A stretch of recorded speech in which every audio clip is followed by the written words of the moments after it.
Good morning, I'm Frank Powers, and this is Lifestyle Tucson, the program where I speak to our neighbors, the people behind the scenes of our amazing organizations, small businesses, and nonprofits. Our friends are informing you how they serve our community, and they're here to give you updates on future projects. Let's make some old friends today. Saguaro City Music Theater seeks to create a cultural hub that is uniquely Tucsonan by partnering with local artisans and businesses, as well as offering inclusive arts access to the entire community. This is the second time they're coming on. The last time they were here, I did a full rhyming intro because they were doing Tucson the musical. But I'm not doing that today because that was tough. But today I'm joined by Drew Humphrey, Artistic Director of Saguaro City Music Theater. Drew, welcome to Lifestyle Tucson. Thanks so much. So glad to be here. I had a good time last time talking to your wife, Miss Dina DiGiacento. So we had a good time last time. If you want to learn a bit about the history of Saguaro City Music Theater, please go listen to the very first time we hung out. It's over on Apple Podcasts or on Spotify, wherever you go. I want to talk about what you did just experience when you put on Tucson the musical, because you just had that, and then we're going to talk about what's coming up in just a week with your next big production and what we're doing at Christmas, everything going on at Saguaro City Music Theater. So how was Tucson the musical? How'd it go? It was incredible. It truly was. It was the first time partnering with our educational arm of our organization, Studio Arts, where we were providing 30 students tuition-free access to this amazing summer camp where we worked on learning about Tucson the musical, rehearsed it. They did costume fittings. They learned about how to put microphones on.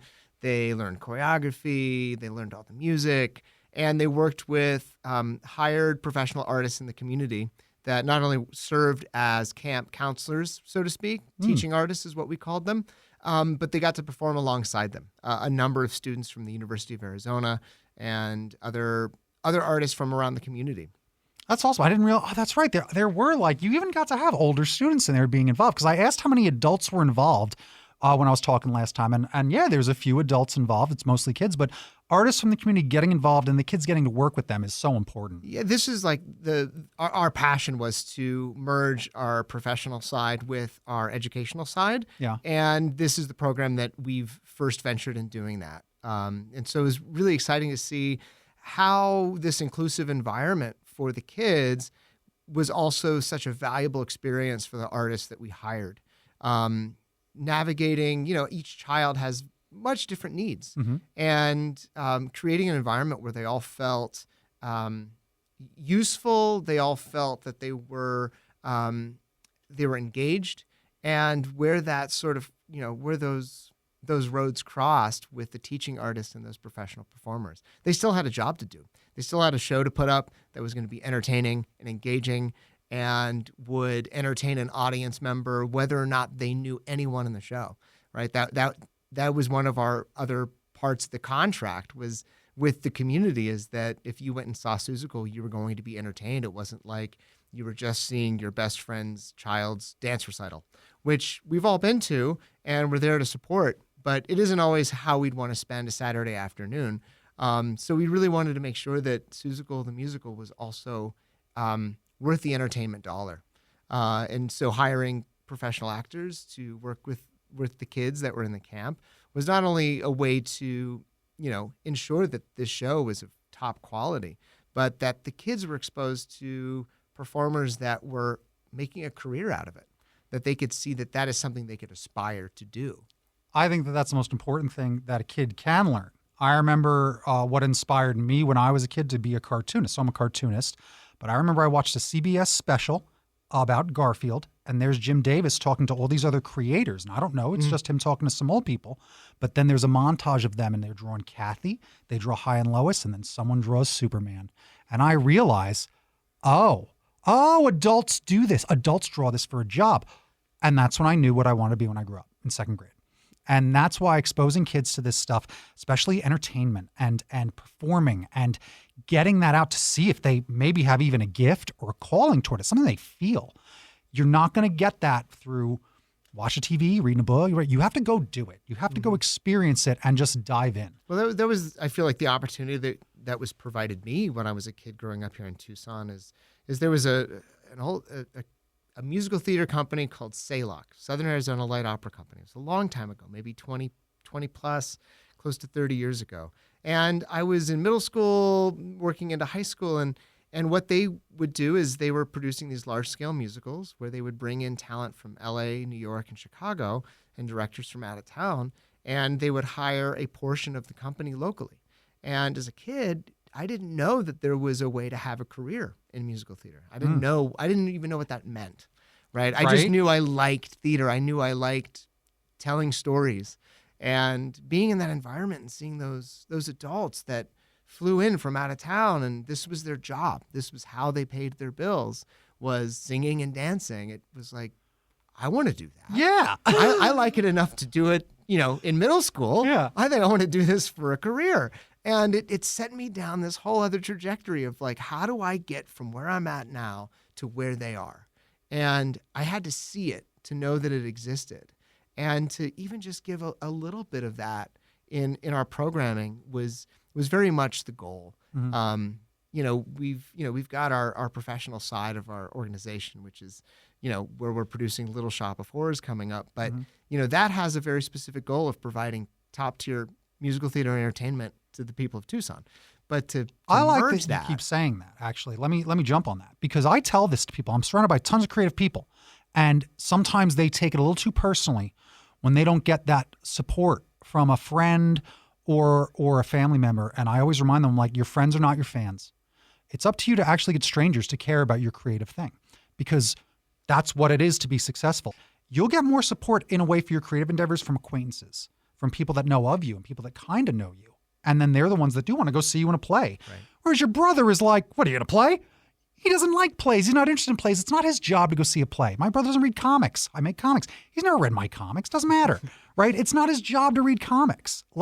That's the thing. So I love that you are really sending that message, because it's important to make a creative project so good that the public at large, total strangers, are like, this is an amazing thing. I don't know anyone in it, but it's amazing. That's important. Right. I mean, it's a different conversation to have with the community too. And that's one of the things as our organization grows and gets the word out is that we have to continue to have, totally different conversations. One is, our dedication to inclusive arts education and offering it tuition free, because we truly believe that there shouldn't be a barrier between a child and the ability to learn more about self-expression and humanity and the way other kids function in their life, and in creating an environment where that can all interact is something that we are, actively fundraising for and sending that message that says this programming can grow as the community wants to support it or believes that we deserve to have it. And the conversation about, producing musical theater and getting people to, spend their money on a ticket to go out on a Saturday night is a different conversation, because you want to make sure that their time is valuable and that you've prepared a show and you've prepared a space that they're happy that they went out and did that's how they spent their time and their money. Those are just separate conversations, but where I feel like they meet is where the community decides what we want to support, right? And it's just, you support it in a different way. Yeah. It's I think theater companies are like a museum problem or a roads problem, right? Museums and roads don't make money for, they're not revenue generating in a way that they're sustainable, generally speaking, right? So we as a community come together and they go, we deserve to have beautiful things in our lives, like museums. We deserve to have art. We deserve to have artists. We deserve to have people that help hold up the mirror to ourselves so that we can understand ourselves and we can understand our neighbors better. And that's not always the most lucrative endeavor, just like paving roads. Right. But we deserve, as a community, we decide at some point we deserve to have this. And then we go out there and, the people that have the means, that believe that, we try to meet and invite them to our story. And, if you're a ticket buyer, you're doing that. Yep. You're supporting in that way. You're supporting kids that are performing, which is huge. The round of applause you're going to give those kids at the end of that production, when you feel it, is going to resonate with them perhaps for the rest of their lives. Oh, watching those kids on, seeing the audience erupt. And you asked how it went. You know, we sold out our last performance in the Burger Performing Arts Center, which Standing is about room only. 500 seats. We were turning away people at the door that you know were just kind of walking in to see if they could get a ticket. And we sold strong the entire weekend. So hearing that crowd erupt and seeing the faces of the kids on stage, that for the first moment, we're kind of a number of them experiencing for the first time what it's like to hear strangers applaud and cheer for something that they're doing.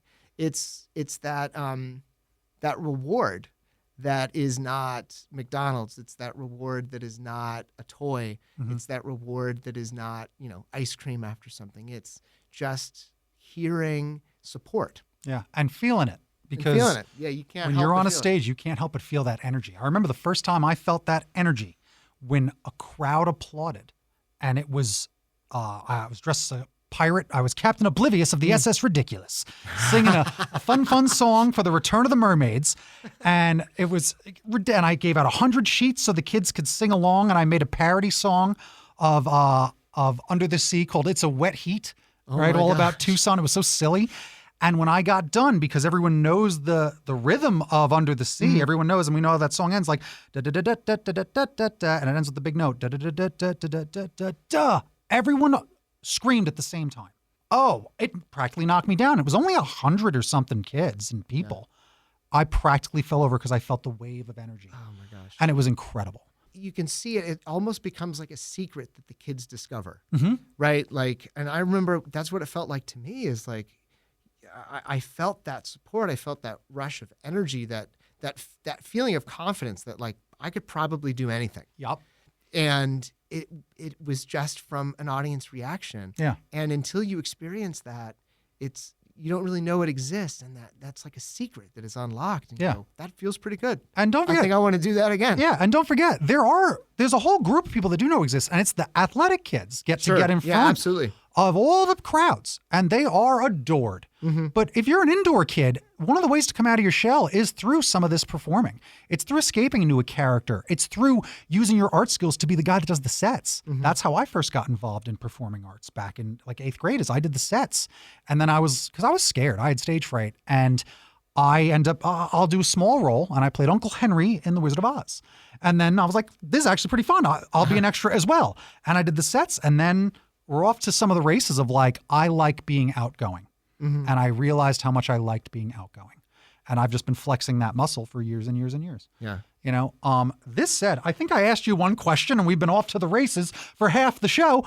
Let's get people to the show. Yeah, great. Yeah. Let's do it. The show we're talking about, when the Saguaro City Music Theater presents Little Shop of Horrors, October 13th through October 29th at the Burger Performing Arts Center. It's over at 1200 West Speedway. How many shows are you putting on over the weekends? 12 performances. 12 of So them, it's 3 lots. weekends of 4 shows. There you go. 3 weekends, Friday 4 through shows. Sunday. Perfect. Two on Saturday. We've got, Okay. matinees on Saturday and Sunday. All right. You can get all this information right there on their website. Tickets start at $25 with reduced rates available for group sales, preview performances, things like that. And in fact, if you buy 2 tickets to your this show, and then Matilda's coming up in December, you save a little money on that. So that's pretty fun too. So you can look up right now, get involved, and get to the show, because Little Shop of Horrors is opening up this upcoming Friday. It's going to be such a big deal on the 13th. And then on December 22nd through January 7th, Matilda the Musical is going to be happening at the Burger Performing Arts Theater as well. So let's talk about what you've been doing for the next show, Little Shop of Horrors.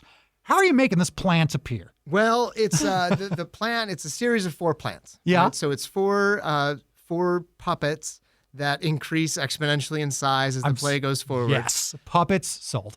Yeah. No, it's truly incredible. And introducing the puppet into rehearsal is always it's curious, because so many of the performers had not worked with puppets before. Mm-hmm. So building this character and the interaction of character on stage is such a fun discovery in the rehearsal process. And the voice of the puppet is a completely separate character. So the puppeteer isn't voicing Audrey too.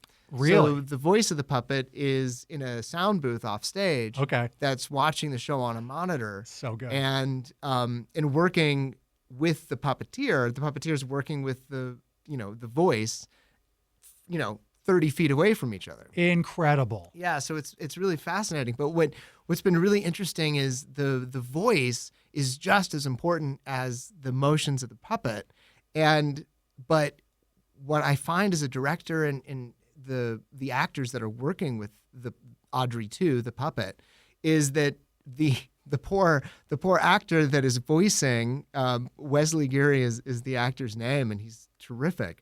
But no one ever makes eye contact with them, Right. Because they are, over on the side, and you're trying to develop a truthful, unique relationship with this puppet. Mm-hmm. Because if you make that real, it becomes real. 100%. That's the magic of theater. So this poor actor is trying to connect as an actor would want to do, but they're 10, 15 feet away in the rehearsal studio. That's so interesting to do it live. Like, I'm sure that even that experience for him is just so wonderful and unique that he'll always be able to talk about. Yeah, we went through 3 rehearsals, and I walked away from the third one, and I go, I haven't really talked to Wesley that much because I was directing the puppet. That's amazing. And also Wesley's fantastic. So there wasn't a lot of things that needed to be tinkered with in those 3 rehearsals. So Sure. he was already kind of in the pocket. But I realized I'm not. I pulled him aside and I go, we haven't talked much. How's it going? Yeah. You're one of the central figures of this entire musical, and we've not talked much. Isn't that And incredible? I just asked him how the process was, and he goes, thankfully he knows a lot of our leading actors that he's playing against. And he goes, if I didn't know them before this process, it might feel a little weird because no one's looking at me. Sure.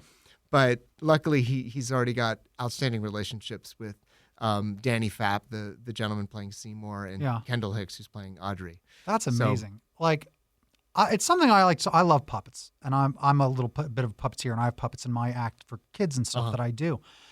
I always love to emphasize how important puppetry is, and especially like Jim Henson and what he did bring us with the Muppets. If we did not have the Muppets, puppetry itself might have gone away the same way that ventriloquism and some of those old things and things like the Thunderbirds, marionettes, they went away. If you don't have a champion for an art style, it can disappear. And what Jim Henson did for puppetry, where the Muppets appear on Hollywood squares and the Muppets appear and interact with celebrities as if they are celebrities. Right. I'm so excited to hear that it is puppets because I was wondering if it was going to be 2D. I was wondering if you can do 2D stuff with the giant plant. Yeah, no. How big? So it gets gigantic? Yeah, it's like kind of parking a Volkswagen Beetle on the stage when we finally get to the 4th puppet. Heck yeah. That's what I drive, so I know what that feels like. That is fantastic. I'm so excited. With this event coming up, what are you, I think, most excited for Little Shop? Well, I think it certainly attracts a different audience. True. Right? Yes.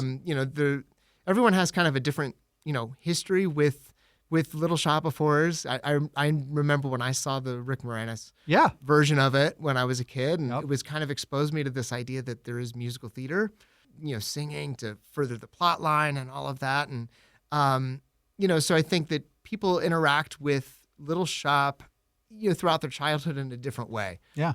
So there's like a nostalgia attached to it 100%. that everyone relates to in a different way. And for the people that haven't ever seen it, it's kind of a perfect piece to introduce them to musical theater because it's catchy music by Alan Menken. Who could go wrong with Alan Menken, who wrote, The Lion Little King, Mermaid, right? and just wrote our childhood. Is kind of, wrote the songs of our childhood. Yeah. And so you hear this music and it just feels familiar even if you've never heard it before.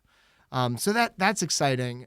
I'm also excited to see how the piece reacts with the audience because it's this fun show with this ridiculous puppet, but it's also Goethe's Faust. It's this Faustian tale of that's like deep.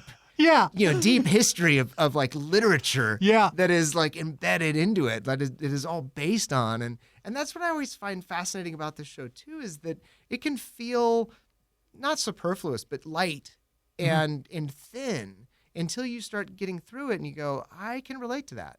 This is where I may have, sold out my morals or my ethics to get something that I wanted. And I paid a consequence for it, or I lost a bit of myself in it. And that's a story that we can all relate to. Yeah.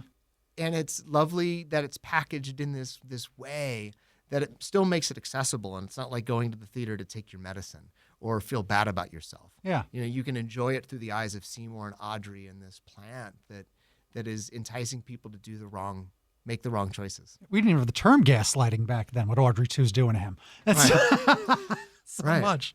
Let's talk about Christmas a little bit too. Yeah, let's do it. So let's do it. Matilda. We're going to see that December 22nd to January 7th at the Burger Theater. So tell me about Matilda. We all know this famous movie, and it's a famous Roald Dahl book. He wrote James and the Giant Peach, correct? Right. Yeah. Tell me about Matilda, the magical girl, and what this musical is going to be about. Because, again, very different now from this one.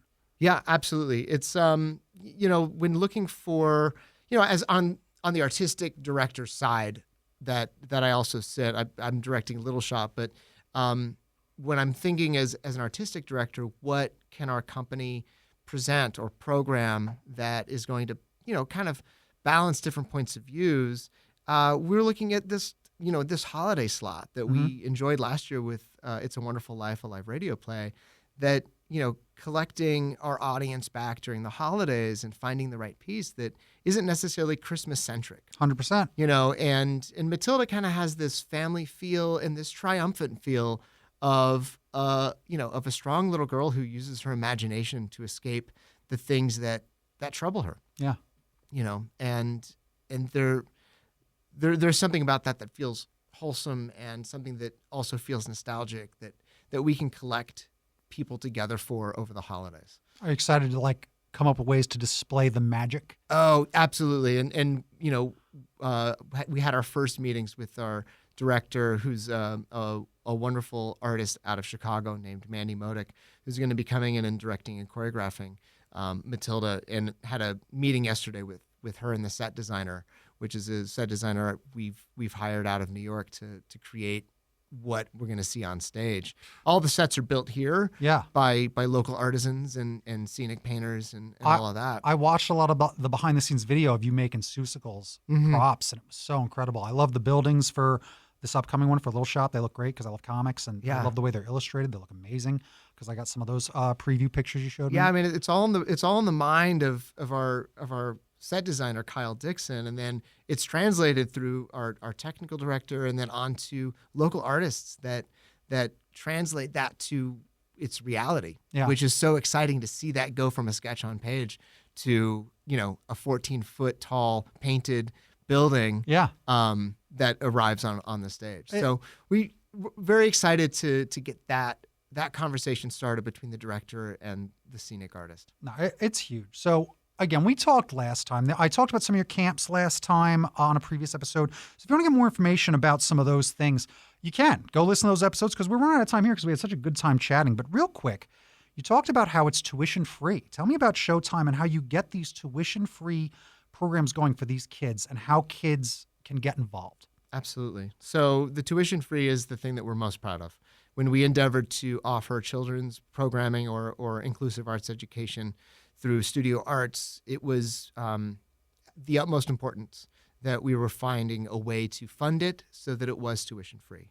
You know, we ask our participants to make a refundable deposit so that people just don't sign up and then never show up. Right. But that refundable deposit is really just a way to ensure participation, and it's refundable. So the tuition free is the most important part to make sure that there is no single barrier between a child and participation. And we do that by reaching to the community, that people that believe that arts education should be accessible to everybody. Yeah. And we tell them how important it is. We share with them what we're able to do when they support a program like this.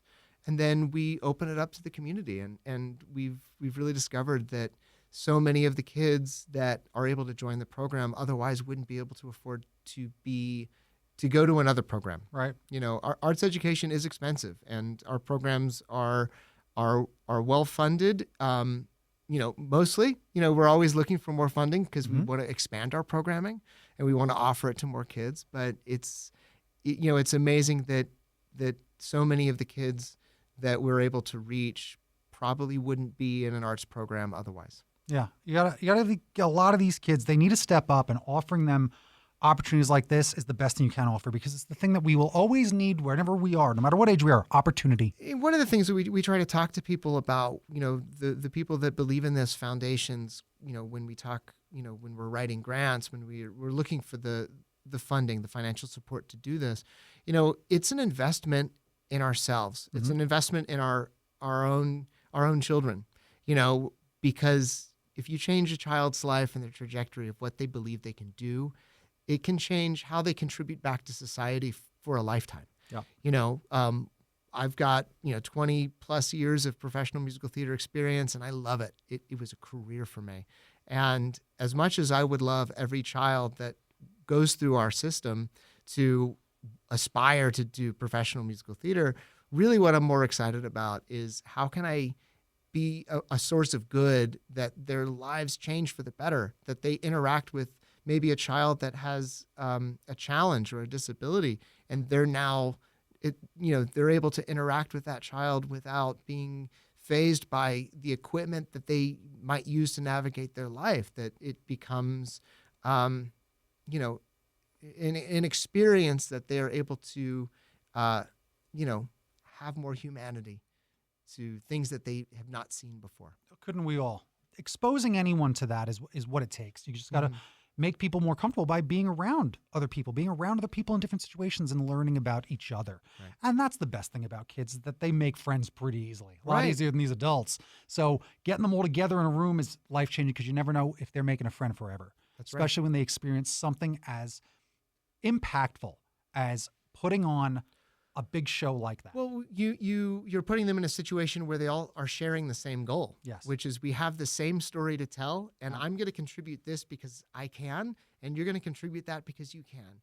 And together we're going to combine our gifts to tell the same story. It takes away whatever differences there are, because you're sharing the same goal, Yeah. the same end game. I really do feel like this conversation is honestly one of the best interviews I think I've ever had on this show. This Thanks, was so Frank. much fun, Drew. Thank you so much. Because today we made friends with Drew Humphrey, I think for real, artistic director of Saguaro City Music Theater, using the art of musical theater to promote diverse artistic opportunities and community involvement. Thank you for joining me today. Thank you. Heck yeah, this was Lifestyle Tucson. Bing bong bing, time for a recap. 3 weekends, 4 shows, lots of opportunities to go see Saguaro City Music Theater's presentation of Little Shop of Horrors. Can you tell that I had one of the best conversations ever, becoming friends with Drew for real, I think? It was just like that moment in Step Brothers where it's like, did we just become best friends? Yup! So that was pretty great. So I was really excited to have that conversation, and really excited to talk about this great thing as well as what they're doing with Matilda over in December. Go get all the details over at their website, which is saguarocity.org. You can follow them on Instagram at SagCityAZ, and you can go donate over on their website as well. I've said it before that there's nothing I love more than a ragtag group of kids getting together and putting on a show. And that's exactly what this is. I can't recommend getting your kids involved into theater and performing arts more, because it does give you some skills that do translate to the boardroom, as well as other life skills. So really, if you can, look into some of these great opportunities that Saguaro City Music Theater is offering, because maybe you're going to find the dream calling that your kid needs to see or experience. That's what happened in the last episode. So again, go ahead and give that a listen as well, because Saguaro City Music Theater, it's just a good story to tell. So I do want to thank our new friends at Saguaro City Music Theater for joining me today. You've been listening to Lifestyle Tucson. For more information about our program, or to listen to something you may have missed, go to the Sunday Mornings page on klpx.com, kfma.com, mixfm.com, or espntucson.com. You can also subscribe on iTunes and wherever fine podcasts are being fed human blood. It's October. I'm your BFF, Frank Powers. Toot toot Tucson. I love you the most.